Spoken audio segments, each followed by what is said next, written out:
Everyone, welcome to chem optimize. So आज हम लोग next part of the chemical kinetics series discuss करेंगे और ये वीडियो केमिकल काइनेटिक्स सीरीज़ का लास्ट वीडियो होगा।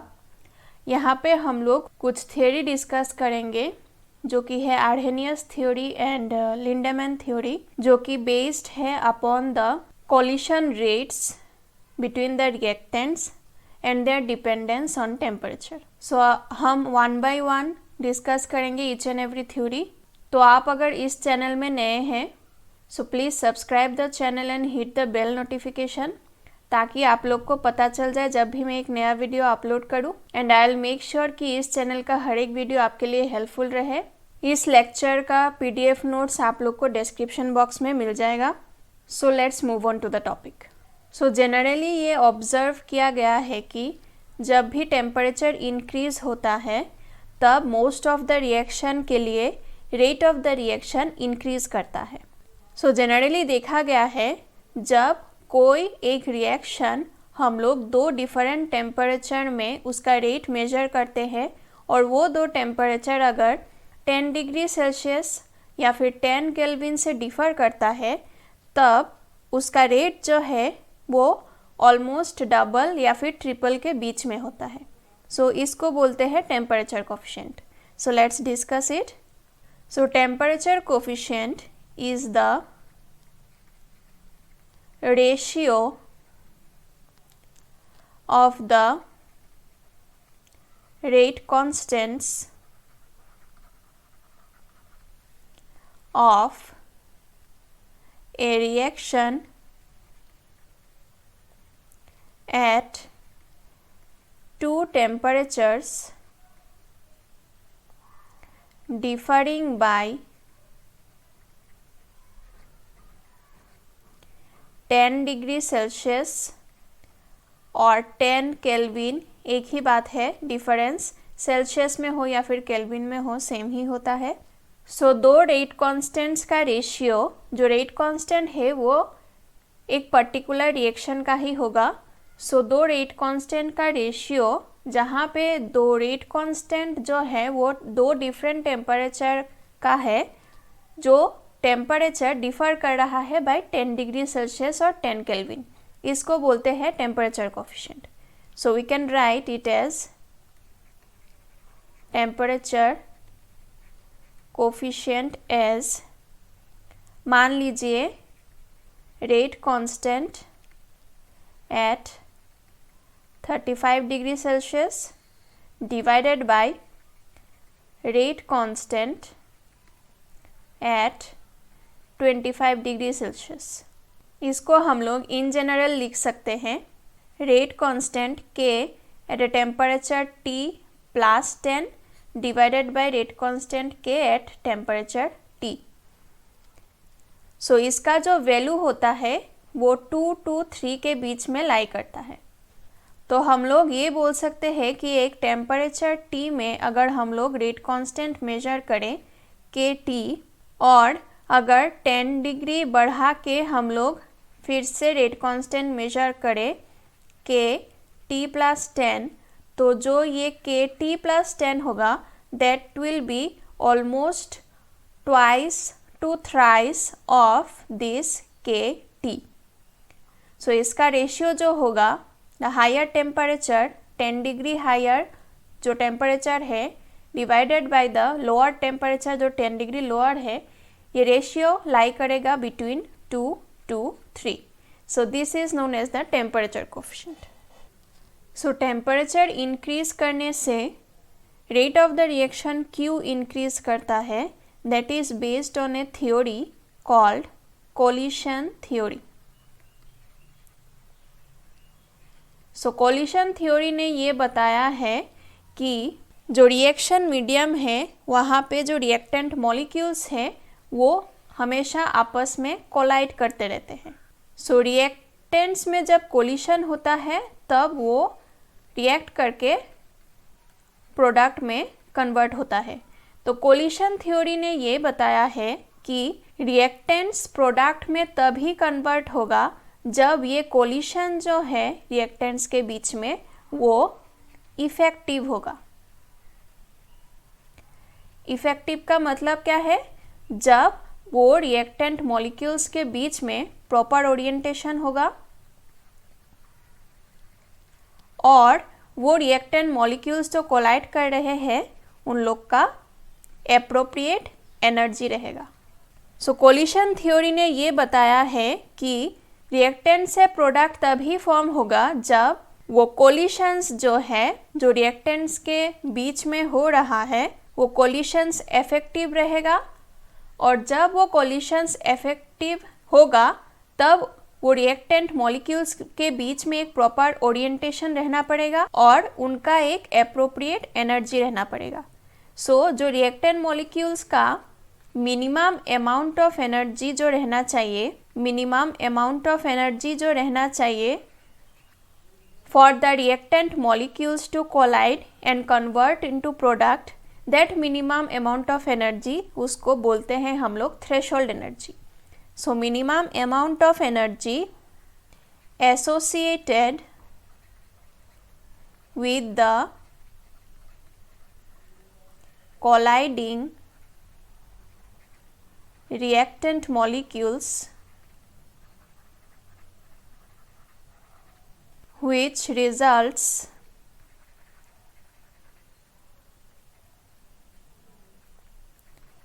in chemical reaction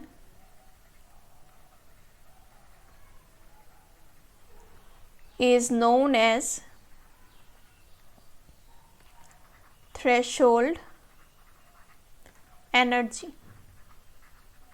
सो इतना मिनिमम अमाउंट ऑफ एनर्जी जो है वो एसोसिएटेड रहना चाहिए विद द रिएक्टेंट मॉलिक्यूल्स ताकि उनके बीच में जो कोलिशन है वो इफेक्टिव हो और वो प्रोडक्ट में कन्वर्ट हो सके।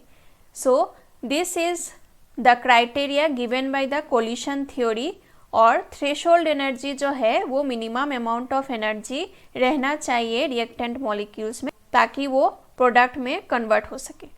सो अगर हम लोग एक एनर्जी प्रोफाइल डायग्राम ड्रॉ करें ऐसे, जहाँ पे R रिप्रेजेंट करता है रिएक्टेंट, P रिप्रेजेंट करता है प्रोडक्ट और Y एक्सिस के तरफ है एनर्जी और X एक्सिस के तरफ है रिएक्शन कोऑर्डिनेट। तो यहाँ पे हम लोग देख रहे हैं कि ये वाला जो पार्ट है, this part of the reaction has the maximum amount of energy, जिसको हम लोग ट्रांजिशन स्टेट या फिर इंटरमीडिएट के नाम से भी बोलते हैं। सो ये ट्रांजिशन स्टेट या इंटरमीडिएट पोजीशन में क्या होता है, रिएक्टेंट मॉलिक्यूल का मैक्सिमम अमाउंट ऑफ एनर्जी रहता है जो कि थ्रेशोल्ड एनर्जी होता है। सो थ्रेशोल्ड एनर्जी गेन कर लेता है तब रिएक्टेंट मॉलिक्यूल्स कोलिशन करने के बाद और उसका मैक्सिमम अमाउंट ऑफ एनर्जी रहता है इतना, उसके बाद वो रिएक्शन करके फाइनली प्रोडक्ट में फॉर्म हो जाता है, वो स्टेबल हो जाता है, इसलिए एनर्जी डिक्रीज हो जाता है। यहाँ पे हम लोग देख रहे हैं कि रिएक्टेंट का एनर्जी जो है वो ज़्यादा है प्रोडक्ट के एनर्जी से, इसलिए ये एक एक्सोथर्मिक रिएक्शन है। क्योंकि रिएक्टेंट का एनर्जी ज़्यादा है प्रोडक्ट से, इसलिए रिएक्शन होने के बाद जो एक्सेस अमाउंट ऑफ एनर्जी है, इतना जो एक्सेस अमाउंट ऑफ एनर्जी है वो रिलीज हो जाएगा सराउंडिंग में, इसलिए ये एक एक्सोथर्मिक रिएक्शन है। अभी जो रिएक्टेंट मॉलिक्यूल्स है, पहले उसका एनर्जी इतना रहेगा इस लेवल पे, उसको ट्रांजिशन स्टेट तक पहुंचने के लिए या फिर इंटरमीडिएट पोजीशन तक पहुंचने के लिए जो थ्रेशोल्ड एनर्जी गेन करने के लिए इतना अमाउंट ऑफ एनर्जी उसको गेन करना पड़ेगा ताकि वो ट्रांजिशन स्टेट या फिर इंटरमीडिएट पोजीशन में पहुंच सके। So this excess amount of energy जो इसको गेन करना पड़ेगा ताकि वो ट्रांजिशन स्टेट में पहुंच सके या फिर इंटरमीडिएट पोजीशन में पहुंच सके और अल्टीमेटली प्रोडक्ट यील्ड कर सके, this excess amount of energy is called the activation energy. So ये एक्टिवेशन एनर्जी जो है वो रिएक्टेंट मॉलिक्यूल्स को गेन करना पड़ता है ताकि वो अल्टीमेटली प्रोडक्ट में फॉर्म हो सके। So we can say the excess energy that the reactant molecules acquire in order to react to form the products is known as activation energy. So अगर एक्टिवेशन एनर्जी गेन नहीं हुआ reactants में तो वो ultimately product में form नहीं होगा। सो ये थ्रेशोल्ड एनर्जी तक पहुंचना पड़ेगा रिएक्टेंट मॉलिक्यूल्स को, और वो थ्रेशोल्ड एनर्जी तक कैसे पहुंचेगा, जब वो इतना एक्सेस अमाउंट ऑफ एनर्जी जो है वो गेन करेगा। So this excess amount of energy is known as the activation energy.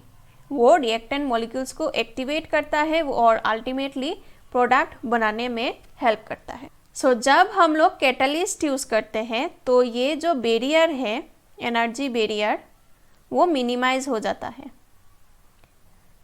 तब हम लोग इतना ज़्यादा एनर्जी रिएक्टेंट मॉलिक्यूल्स को गेन करवाना नहीं पड़ता है, कम अमाउंट ऑफ एनर्जी गेन करवाना पड़ता है टू फॉर्म द प्रोडक्ट्स। तो अभी यहाँ पे एक्टिवेशन एनर्जी जो है वो कम हो जाता है। So this is the activation energy with catalyst.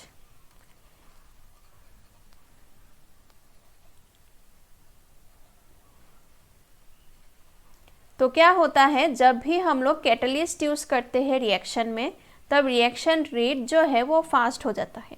क्यों फास्ट होता है? क्योंकि ये जो एनर्जी बैरियर है वो कम हो जाता है, इसलिए कम अमाउंट ऑफ एक्सेस एनर्जी हम लोग को देना पड़ता है ताकि वो इंटरमीडिएट स्टेज तक पहुँचे और अल्टीमेटली प्रोडक्ट में कन्वर्ट हो। इसलिए रिएक्शन जो है वो फास्ट हो जाता है। So this is the activation energy without catalyst, जो कि हाई एनर्जी बैरियर है, इसलिए एक्टिवेशन एनर्जी भी हाई है। सो एक्टिवेशन एनर्जी हम लोग डिनोट करते हैं ई सफिक्स स्मॉल ए से। So activation energy without catalyst is always higher than activation energy with catalyst. Catalyst क्या करता है, एक्टिवेशन एनर्जी को डिक्रीज करवा देता है, इसलिए वो रिएक्टेंट्स जो है कम एनर्जी गेन करके भी इंटरमीडिएट स्टेज तक पहुंच जाता है और जल्दी जल्दी प्रोडक्ट्स में कन्वर्ट हो जाता है। इसलिए rate of the reaction fast होता है विद द कैटलिस्ट्स। सो यहाँ पे हम लोग देख रहे हैं, ये एक एनर्जी प्रोफाइल डायग्राम है जहाँ पे रिएक्टेंट्स का एनर्जी जो है that is lesser than the energy of the products.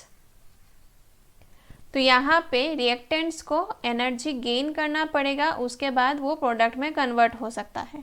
So product का एनर्जी ज़्यादा है, रिएक्टेंट का एनर्जी कम है, so this is the energy difference and so this is an endothermic reaction.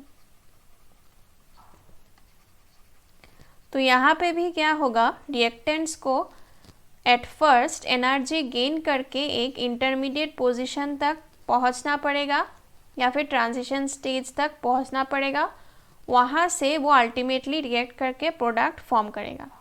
तो ये जो एनर्जी है एक्सेस एनर्जी, उसको गेन करना पड़ेगा। So this energy is called the activation energy.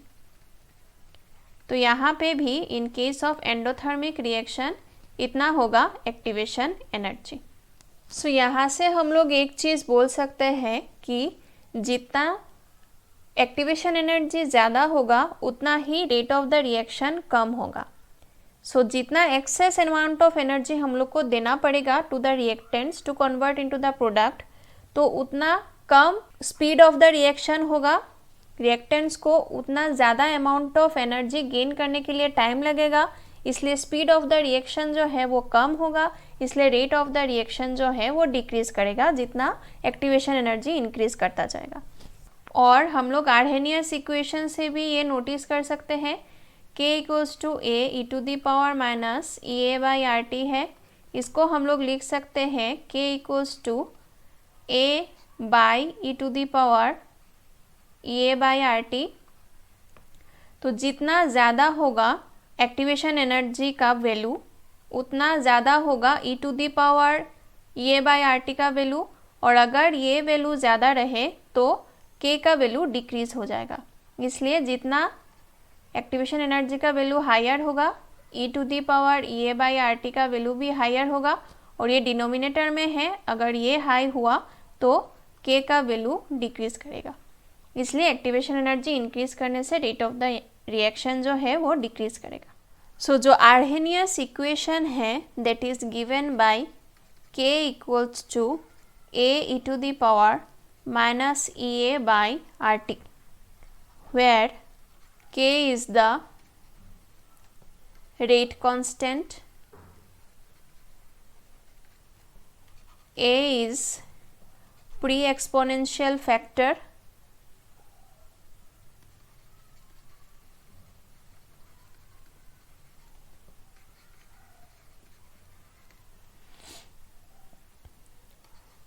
EA is activation energy,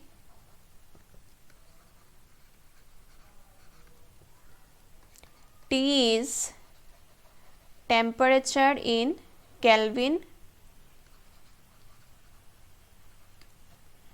R is universal gas constant.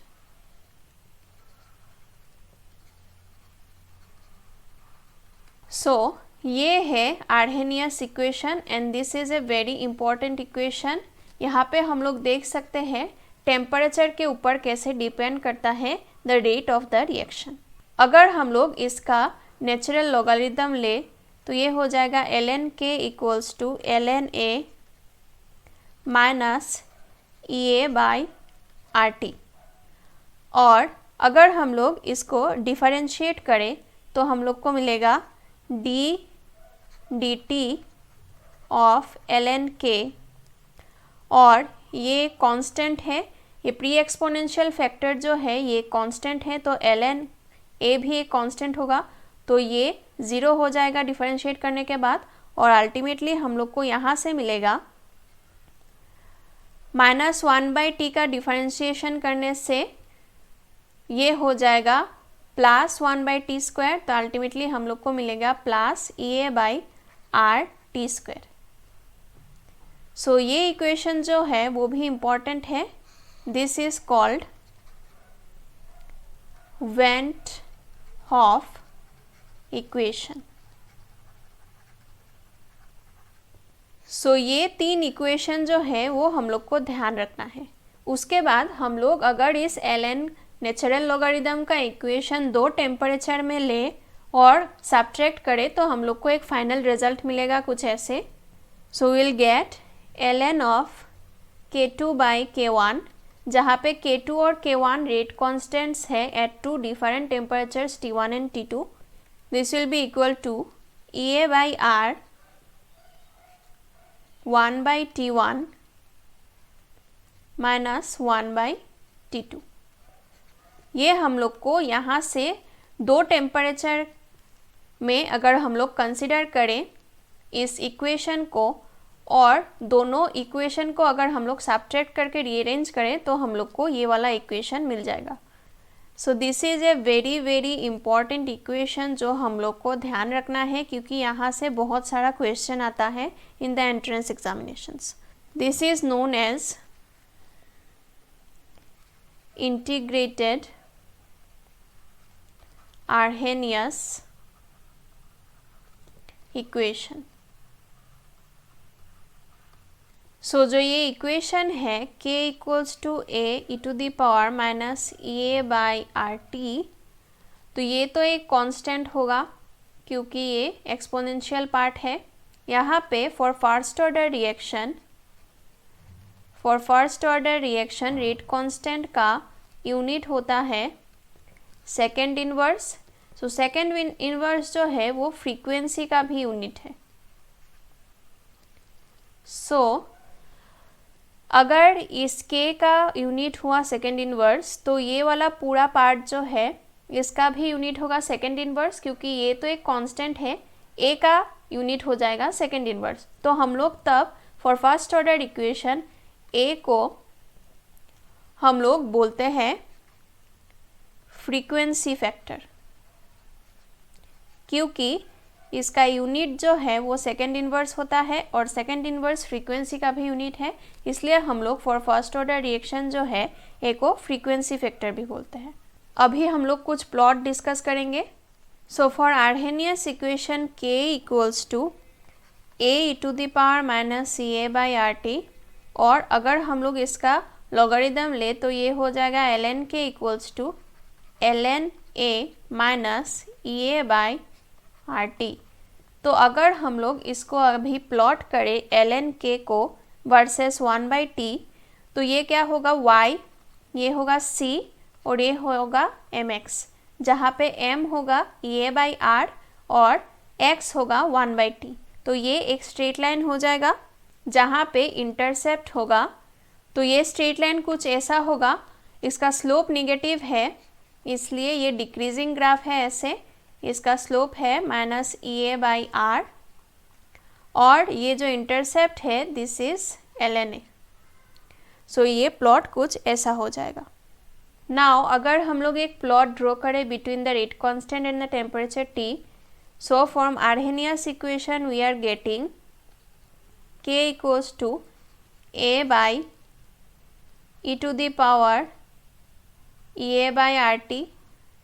क्योंकि a into e⁻EA/RT है Arrhenius equation में, यहाँ इसको हम लोग डिनोमिनेटर में लेके ऐसे भी लिख सकते हैं। सो यहाँ से हम लोग देखते हैं कि जब टेम्परेचर इंक्रीज करता है तब EA/RT जो है वो डिक्रीज करेगा, सो e⁻EA/RT जो है वो भी डिक्रीज करेगा, और अगर e⁻EA/RT जो है ये जो डिनोमिनेटर में जो टर्म है वो डिक्रीज करता है तो ओवरऑल रेट कांस्टेंट जो है वो इंक्रीज करेगा। तो यहाँ से हम लोग को मिला है कि टेम्परेचर जब इंक्रीज करता है तब रेट कांस्टेंट भी इंक्रीज करता है, इसलिए हम लोग को एक ग्राफ मिलेगा ऐसे, जितना टेम्परेचर इंक्रीज करता जाएगा रेट कांस्टेंट भी इंक्रीज करता जाएगा और हम लोग को एक कर्व मिलेगा of this type. So next जो थ्योरी हम लोग को पढ़ना है दैट इज द लिंडेमैन थ्योरी। तो ये थ्योरी जो है वो यूनिमोलिकुलर गैसियस रिएक्शन का मैकेनिज्म को एक्सप्लेन करता है। अकॉर्डिंग टू दिस थ्योरी, जब मॉलिक्यूल्स के बीच में, रिएक्टेंट मॉलिक्यूल्स के बीच में कोलिशन होगा, उसके बाद एक एक्टिवेटेड कॉम्प्लेक्स फॉर्म होता है जो अल्टीमेटली डिकम्पोज करके प्रोडक्ट में कन्वर्ट हो जाता है। तो ये जो एक्टिवेटेड कॉम्प्लेक्स है वो जो ग्राउंड स्टेट रिएक्टेंट मॉलिक्यूल्स था वो कोलिशन करने के बाद ये एक्टिवेटेड कॉम्प्लेक्स फॉर्म हुआ है। सो कोलिशन करने के बाद रिएक्टेंट मॉलिक्यूल्स जो ग्राउंड स्टेट में था वो एनर्जी गेन करता है कोलिशन करने के लिए, इसलिए वो रिएक्टेंट मॉलिक्यूल्स जो है जो पहले ग्राउंड स्टेट में थे वो वाइब्रेशनली एक्साइटेड होते हैं। इसका मतलब ये है कि मॉलिक्यूल्स में वाइब्रेशनल एनर्जी लेवल्स होते हैं ऐसे, हर एक मॉलिक्यूल में rotational, vibrational, electronic energy levels होता है। तो ग्राउंड स्टेट में ये सबसे लोएस्ट एनर्जी लेवल में रहता है। जब वो कोलिशन करेगा तो एनर्जी गेन होगा, तब वो क्या करेगा, एनर्जी गेन करके जो मॉलिक्यूल है वो वाइब्रेशनली कोई एक्साइटेड स्टेट में चला जाएगा। सो वो एक्साइटेड स्टेट में जाके, वाइब्रेशनली एक्साइटेड स्टेट में जाके एक एक्टिवेटेड कॉम्प्लेक्स फॉर्म करेगा जिसको हम लोग A स्टार से डिनोट कर रहे हैं, और ये A स्टार जो है वो फाइनली डिकम्पोज करके हम लोग को प्रोडक्ट देगा। सो ये वाला मैकेनिज्म फॉलो करता है अकॉर्डिंग टू लिंडेमैन थ्योरी। दो रिएक्टेंट मॉलिक्यूल्स आपस में कोलिशन करते हैं और following the rate constant K1 वो एक एक्टिवेटेड कॉम्प्लेक्स फॉर्म करता है। ये एक्टिवेटेड कॉम्प्लेक्स जो है वो finally following the rate constant K2 product में कन्वर्ट हो सकता है, या फिर ये एक्टिवेटेड कॉम्प्लेक्स फिर से डी एनर्जाइज होके ग्राउंड लेवल में, ग्राउंड वाइब्रेशनल एनर्जी लेवल में पहुंच सकता है और ये वापस अपना रिएक्टेंट मॉलिक्यूल में कन्वर्ट हो सकता है। So first step is a reversible reaction. यहाँ पे फॉरवर्ड रिएक्शन हो सकता है और वो फॉरवर्ड रिएक्शन होने के बाद फिर से बैकवर्ड रिएक्शन होके ये पहला वाला रिएक्टेंट फॉर्म कर सकता है जो कि एनर्जेटिकली ग्राउंड स्टेट में होगा। या फिर ये एक्टिवेटेड कॉम्प्लेक्स जो है ए स्टार वो K2 रेट कांस्टेंट से प्रोडक्ट फॉर्म कर सकता है। सो यहाँ पे क्योंकि ये एक्टिवेटेड कॉम्प्लेक्स जो है वो एक अनस्टेबल रिएक्टिव इंटरमीडिएट है, इसलिए हम लोग यहाँ पे एक्टिवेटेड कॉम्प्लेक्स में स्टेडी स्टेट अप्रॉक्सीमेशन अप्लाई कर सकते हैं, जो कि हम लोगों ने लास्ट वीडियो में पढ़ा था। स्टेडी स्टेट अप्रॉक्सीमेशन हम लोग तभी अप्लाई करते हैं, उस स्पीशीज़ के ऊपर अप्लाई करते हैं जो एक शॉर्ट लिव्ड स्पीशीज़ होता है या फिर अनस्टेबल इंटरमीडिएट होता है। तो यहाँ पे ए स्टार जो है वो एक अनस्टेबल इंटरमीडिएट है, तो हम लोग स्टेडी स्टेट अप्रॉक्सीमेशन इसके ऊपर अप्लाई कर सकते हैं। So according to steady state approximation क्या होता है, rate of formation is equal to the rate of decomposition, वो अभी हम लोग यहाँ पे अप्लाई करेंगे। So applying steady state approximation that is SSA on A star, rate of formation is equal to rate of deformation.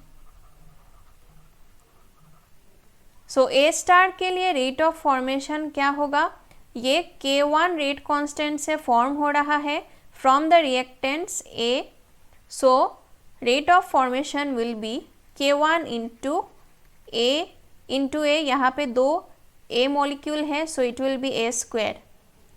और उसके बाद सब डिफॉर्मेशन रिएक्शन है, यहाँ पे ये जो है A स्टार वो डिकम्पोज होके फिर से A में कन्वर्ट हो सकता है following the rate constant K-1, so we can say K-1 A star into A, क्योंकि यहाँ पे रिएक्टेंट्स ये होगा फॉर द बैकवर्ड रिएक्शन, ये होगा रिएक्टेंट ए स्टार और ए, और यहाँ पे रेट कांस्टेंट होगा K-1।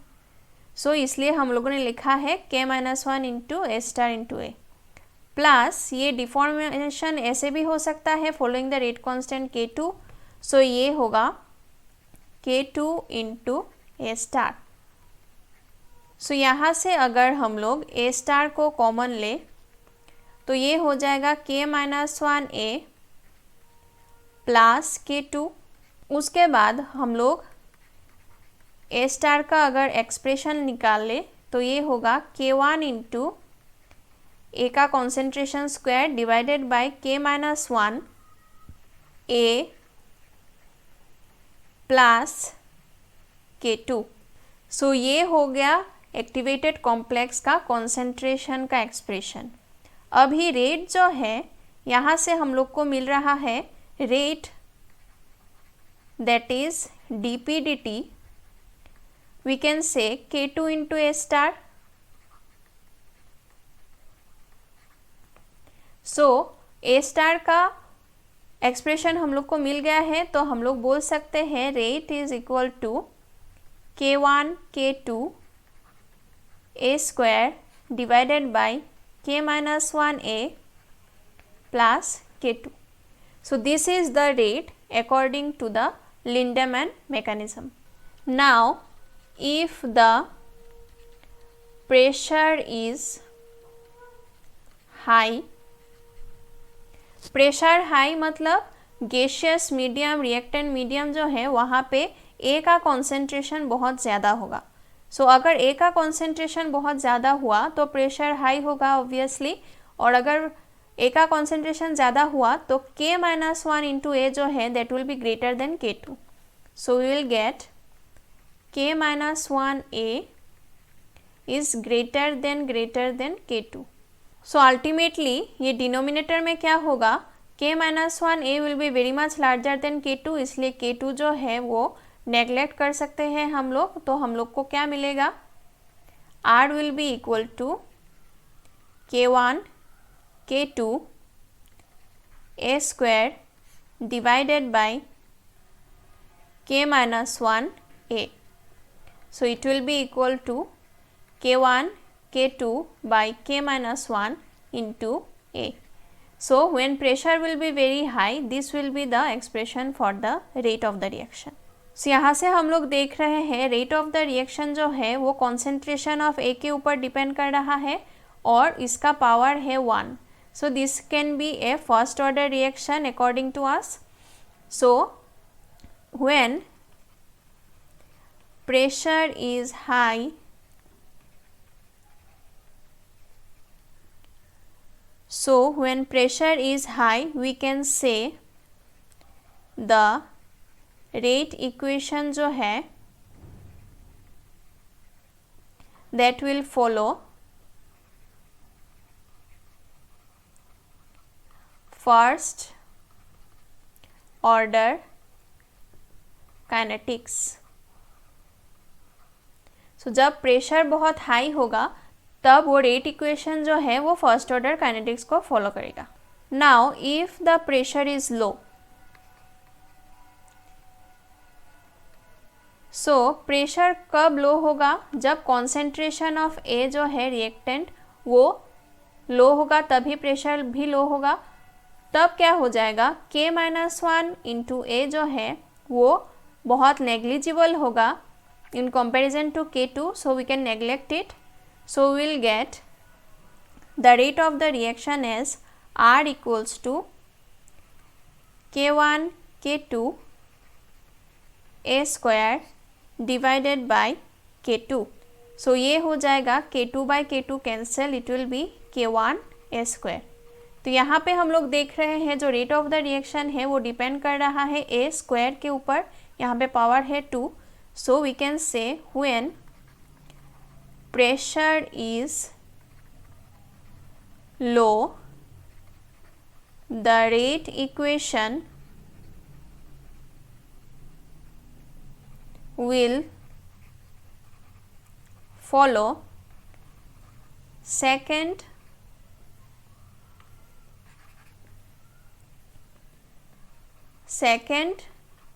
order kinetics. तो जब प्रेशर बहुत लो होगा तब जो रेट इक्वेशन है वो सेकंड ऑर्डर काइनेटिक्स फॉलो करेगा. सो ये एक्सप्रेशन जो है रेट का वो याद रखना बहुत ज़रूरी है और कौन सा प्रेशर कंडीशन में कौन सा काइनेटिक्स फॉलो करता है अकॉर्डिंग टू लिंडेमैन मैकेनिज्म वो भी याद रखना बहुत ज़रूरी है. क्वेश्चन इससे आ सकता है. So this was all about Arrhenius theory and Lindemann theory. तो यहाँ पे हम लोग का केमिकल काइनेटिक्स सीरीज़ जो है according to BSc CBCS syllabus वो ख़त्म होता है. जो बाकी का क्वेश्चंस रह गया है फ्रॉम द जेम PYQs वो हम लोग डिस्कस कर लेंगे in the brain train series. Next हम लोग इस चैनल में कौन सा सीरीज़ स्टार्ट कर सकते हैं आप लोग हमें कमेंट सेक्शन में ज़रूर बता सकते हैं. और इस वीडियो का कंटेंट्स अगर आप लोग को अच्छा लगे तो please share the video among your friends and support this channel. इस लेक्चर नोट्स का PDF आप लोग को डिस्क्रिप्शन बॉक्स में मिल जाएगा. And for more information and regular update आप इस चैनल को फेसबुक और टेलीग्राम में फॉलो कर सकते हैं. Thank you so much for watching.